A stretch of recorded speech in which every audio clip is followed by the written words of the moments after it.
let's start this one out on a winning note.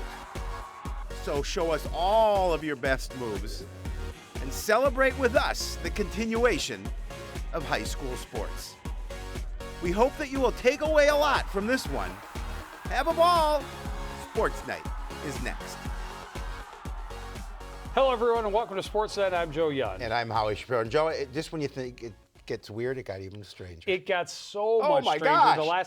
How much has changed since last we sat upon this desk, and how much it's gone back and forth. And the key to the intro is the continuation of sports, which I'll tell you, I have all weekend I was in a foul mood because of the news that came out on Friday afternoon, and really just so sad for the football and volleyball teams that would not be able to continue. And then fortunately, it was reversed, and at least for now, we're okay. Now, we bought a little time, and we hope that it stays this way, but you just don't know because it's not set in stone at this point. Because things could change again. Day by day, and we're keeping our fingers crossed that things will continue, numbers will go down, and kids will continue to be able to play.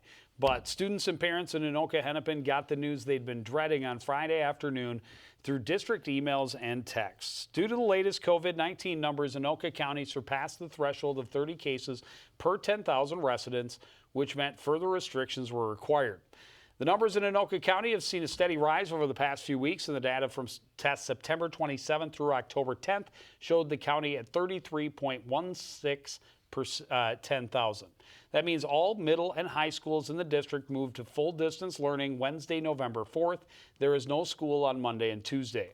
This is per guidance from the county health officials, the Minnesota Department of Health, and the Department of Education.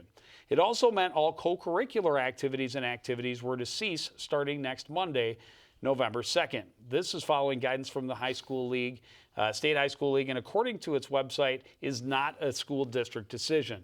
Activities and or in-person learning may resume if the cases drop below the 30 per 10,000 threshold. Fortunately, on Monday night, in a highly anticipated and incredibly well-attended and televised district meeting on Monday night, the Anoka-Hennepin County School Board, Cole Fossland, one that was holding the microphone and the megaphone and speaking to people. The school district board voted 5-1 to continue athletics and activities immediately until further guidance from the State High School League. And that's the key, awaiting further guidance from the State High School League. School is going to go to full distance learning starting next week, which that in and of itself is a loss to a lot of these teens, just losing out on that part of what normal life is. But at least for the kids in activities and sports, they're able to do those things that allow them some sort of normalcy. The thing that amazed me the most is how quickly it happened.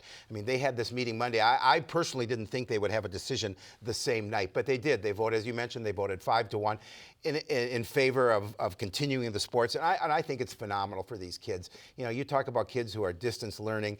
They're home all day. They can't go out and basically get their energy out by participating in sports. Now they can. So now it's up to some people who think, can this continue on? The numbers, I think, were skewed a little bit because when they looked at that number over 33%, turns out a lot of them were elderly people that really pushed that number over. So this is a great thing, and I'm so excited for all the kids. I mean, my heart went out to them hearing that news on Friday. Yeah, absolutely. And all weekend, like I said, I was in a foul mood. Monday's news was definitely a relief because you're looking at 3 people per 10, or 33 people per 10,000. So 1/3 of 1% of the Anoka County population, and then you're asking the least vulnerable part of your population to give up the most when it is shown that they are doing everything they need, taking extra precautions, putting extra protocols in place, anything they can to just continue to have that part of their life back. They're going through the work, and they're not seeing a lot of, from what I know of, incidences of that being a source of spread. Right. So until that is hopefully they'll allow it to continue until it maybe becomes a problem. But for now, they're able to keep playing, and we're excited and happy for them. So football and volleyball will continue on past next week. Football team got that news just hours before they were to take the field for what was supposed to be a home game. Unfortunately, due to snow, the game was moved to Panthers Stadium, so the Cardinals hopped a bus to go play on the turf, hoping they could score their first win of the year. Spring Lake Park was coming off a dominant win over Irondale, and while they were the visitor on the scoreboard, they felt right at home all night long. Game started on a positive note for the Cardinals. Opening kickoff fielded by Aaron Payne. And Dominic Oleman reaches in and gets the strip and is right there to recover the fumble, setting Coon Rapids up at the Spring Lake Park 25-yard line. An interception in the end zone kept the game scoreless, and the Panthers converted the turnover into points thanks to a trick play. Nate Littke on the reverse instead looks downfield and finds Caleb Skelly all alone. He hauls it in for a 41-yard score, getting Spring Lake Park on the board first. Skelly had 3 catches for 69 yards. Cardinals defense spent a lot of time on the field Friday night, and they did come up with some big plays. Ethan Tedrow breaking through the line and sacking Aaron Clausen, a 13-yard loss. Tedrow had 8 tackles for the Cardinals. The very next play on 2nd and 23, the Panthers run the counter, but the Cardinals are ready. David Jeebley there for another tackle for loss. That forced Spring Lake Park into a 3rd and 25 from the 45-yard line. Defense thinking pass, but the Panthers keep it on the ground, and it pays off. Aaron Payne breaks through the hole and then turns on the Jets. He's able to get to the sideline and outrace the Cardinals to the goal line. 14-0 Spring Lake Park late in the first quarter. Panthers added a couple more scores late in the second quarter. Payne getting to the end zone for the second time on a 1-yard run. He had 104 yards rushing against the Cardinals.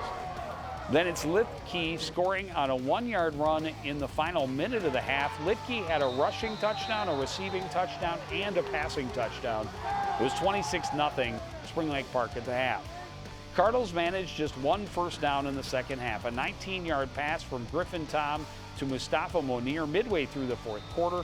Cardinals get shut out 34-0. And I do want to apologize to Griffin Tom. I was calling him Gavin all game long on Friday. I just got it in my mind, and that's what I went with. I will try to. It'll never happen again. I'm not going to make that. I am. I'm not going to let you. I'm not going to put. Okay, you're on it. All right. Griffin. It's Griffin. Gotta watch him from here on out. I'm not going to guarantee, but I will do my best to keep it from happening again. Yes, we apologize. Cardinals on the road the next 2 weeks. They are playing on fields that have turf. We are supposed to see a little bit warmer weather since we haven't been above freezing in 3 straight days. So hopefully things will get back to normal, and they can, the Cardinals, that is, finish the season at home with the scheduled game against Armstrong. But they're at Irondale on Friday this week, and they're at Park Center next Friday. The weather will definitely be nicer on Friday night, and an opportunity for the Cardinals to go out and get their first win. We hope. We hope. Yeah. We hope. That we're looking forward to that game for sure. Yes. Well, after a tough 5-set loss to Totino Grace last Monday, the Cardinals returned to host conference rival Anoka. The Tornadoes coming off straight set victories over Osseo, but at 2-2, they were an opponent the Cardinals felt they could get the better of. They just wanted to make sure they could finish it. First set, Cardinals trying to get their offense going early. They set up Becca Masteller attacking on the right side. Start of a big night for the Cardinals captain, and sparks her team to the lead. Coon Rapids able to maintain a small lead throughout the first, attacking on the other side. This time, Michaela Wilbur leaves no doubt Coon Rapids wins the opening set 25-19. Similar story in the second. Cardinals able to keep the lead almost the whole set, but Anoka never letting them pull away. Big defense in the middle from Nicole Post. On this point, one of Post's 7 blocks against the Tornadoes. Set point, and it's an ace for Emma Waletka. Coon Rapids takes the 2-0 lead with a 25-23 win. Cardinals lost 2 sets to none lead on Monday, but they weren't going to let that happen again. Good service received. Set up for Madison Fowler in the middle. Her spike is off the block and out of bounds. Cardinals lead by 6. Creeping ever closer to completing a sweep. Cards not letting up. Quick turn for Wilbur. One of her team-high 13 kills in the match. That made it 23-16. Coming up, match point for the Cardinals. They set up Reese Ireland on the right side. Her only attempt of the night. It's a kill, and it clinches the 25-21 victory in the third. Cardinals win in 3, improving their record to 2-3 on the year. Well, the Cardinals took the court Monday thinking this could be the final week of the season. News of the school board decision came while they were at Anoka taking on the Husky squad that was 5-1 on the season. Huskies take the lead right away, showing why they're so dangerous. Cardinals are able to get this one back across. The Huskies set it right back up for Olivia Rooney, and she makes sure this one is not coming back. Andover out to the 12-4 lead at that point. Huskies just keep pulling away. Cardinals battling to stay in every point, but Andover just keeps coming. This time it's Avery Bowles hammering it home, up 14 on their way to a 25-7 win. Cardinals able to get things together a little bit better in the second, and they keep it close. Great serve receive and setup for Michaela Wilbur. She crushes that one. Cards trail 11-9. Great diving dig on the serve by Wilitka. Cardinals go back to Wilbur on the left side, but the Huskies are ready this time. Big stuff for Rooney. Andover goes up by 2 sets with a 25-19 win in the second. Cardinals trailing early in the third. Served by Seda Green. Handled by the Huskies. Set up for Bowles again. She avoids the block. Gives Andover a 5-2 lead. And they made certain this wouldn't be in question at the end. The Huskies pull away and complete the sweep with a 25-13 victory in the third. But even with the loss, Cardinals got some great news that broke while they were out there on the floor. I guarantee it made the pain of the loss go away considerably when they got the news that their season was going to be more than one more week. Yeah, they were so concerned on that. And the fact they were so concerned against Andover that they did a joint senior night that evening just to make sure that in case their season was done, they could honor seniors. I saw that, yeah. I know you saw that. And that was very special, and I was glad that we were a part of it. Well, and I'll tell you, it's been interesting talking to the kids. It always is. But this year especially for the spotlight pieces we've done. And part of what I was doing over the weekend was putting together the volleyball spotlight and listening to the sound bites and knowing that 48 hours they were going to get this news that was going to be absolutely crushing made it so difficult. Oh, I understand. Especially when a couple of the girls just had outstanding answers. They were great interviews. I was really excited for the team to get the opportunity. And knowing that as I was trying to write it, was difficult. It was definitely difficult. I'm sure it was, but things turned out for the best. They did. We spoke with the volleyball team on Wednesday night for their Sports Night Spotlight. The kids were so excited to be playing again and willing to take whatever precautions to stay on the court.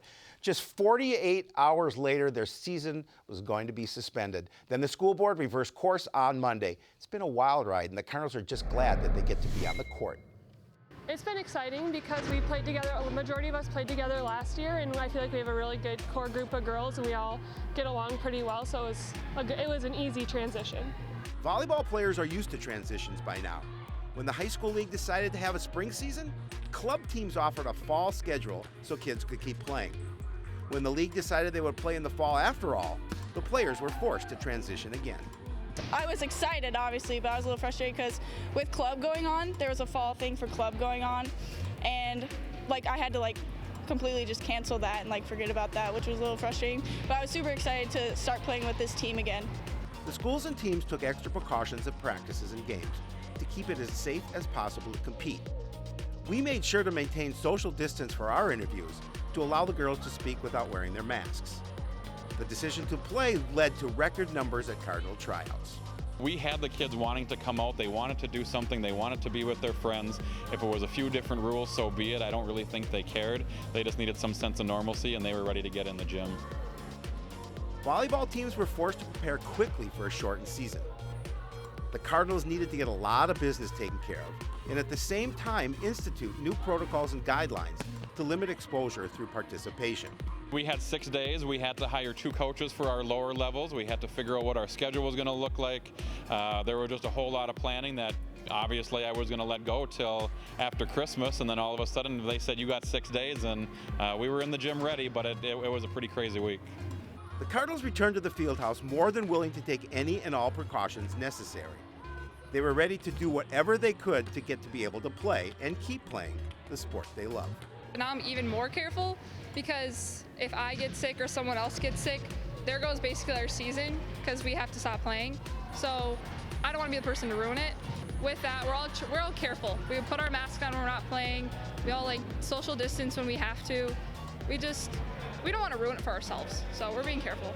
I've definitely adjusted, and I'm doing better now. It's easier to stay positive just because we're kind of used to it more. But it's definitely good to be back to some normalcy with sports and school and all that stuff. So It was a roller coaster ride of emotions over the weekend. They were told Friday the season would end November 2nd. Then the school board voted Monday to continue activities. It was relieving news for a group of kids that have already lost so much. I've kind of come to terms with the fact that my senior year is not going to be what I thought it was going to be. So I'm just looking forward to spending as much time with my teammates and my coaches as possible, playing the games that I love to play. And I'm trying to not take any moment for granted because we don't know how long we're going to get to be able to be on the court together. So just making the most of every day at practice and every game. And that soundbite right there is what did it for me as I was I'm thinking over the weekend trying to put this piece together. It was that soundbite that was like, oh, they're trying so hard and they're so happy to be out there and they're taking whatever they can get and now it's going to be gone. But so glad that they changed their mind, and hopefully that will continue. We hope obviously that things get better all the way around. We do. Kids will be able to get back in school and things normal return there. But as much as they can keep activities, I think it is absolutely crucial to the mental well-being of a lot of teams. Yeah, definitely it is. I mean, the kids, they work so hard to get to this point and then have the season cut like that. And there's circumstances obviously beyond everybody's control. But the fact that it got cut and then all of a sudden the roller coaster goes back up and then now they're playing, they're continuing playing. So we hope it just stays that way. That's right. The Cardinals will be at Centennial on Wednesday. They will host Blaine on Monday. Swimming and diving season ended with a section meet held Friday and Saturday at Northdale Middle School pool. The race was different than ever before, with only 4 teams competing at a time, no prelims, only final races, so girls had just one chance to give it their all. And without a state tournament, it meant this was the last chance for seniors to swim in a high school meet. Cardinals star Megan Schultz took full advantage of the opportunity. She lowered her school records every time she hit the pool. 200 individual medley, Schultz posted a time of 2 minutes, 3.06 seconds, the lowest in the state in single or double A, so she is the virtual state champion. Others having good outings at the section meet as well. Junior Ella Hacker competing in the 100 butterfly. She's in a race to the wall and is just out-touched for second place. She'll take third in 57.43 seconds.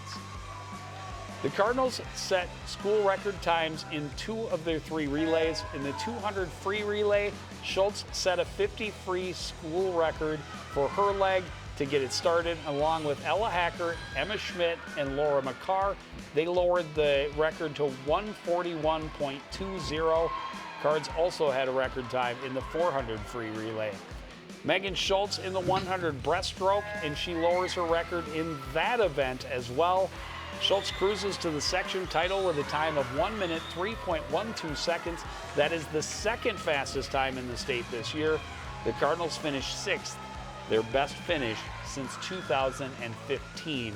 But what a way to finish up an amazing career for Megan Schultz. It's been so much fun watching her over the years, and it's so amazing the fact that every time she gets into the pool, she beats her own records. Get this, she competes. You're only able to compete in 4 events at one meet. She lowered 5 records in those 4 meets. It's amazing. Because she got the fastest 50 free leading off the 200 medley relay, and then that 200 medley relay, the 400 free relay, or 200 free relay, 400 free relay, both lowered those times, and she lowers her time in both the breaststroke and the 200 IM. Yeah, she's all right. Amazing. She's all right. Amazing. And the best time in the state, so virtual state champion. It would have been great to see her get up on the podium and have that race at the University of Minnesota with that atmosphere and everything. You get to be on top of that podium.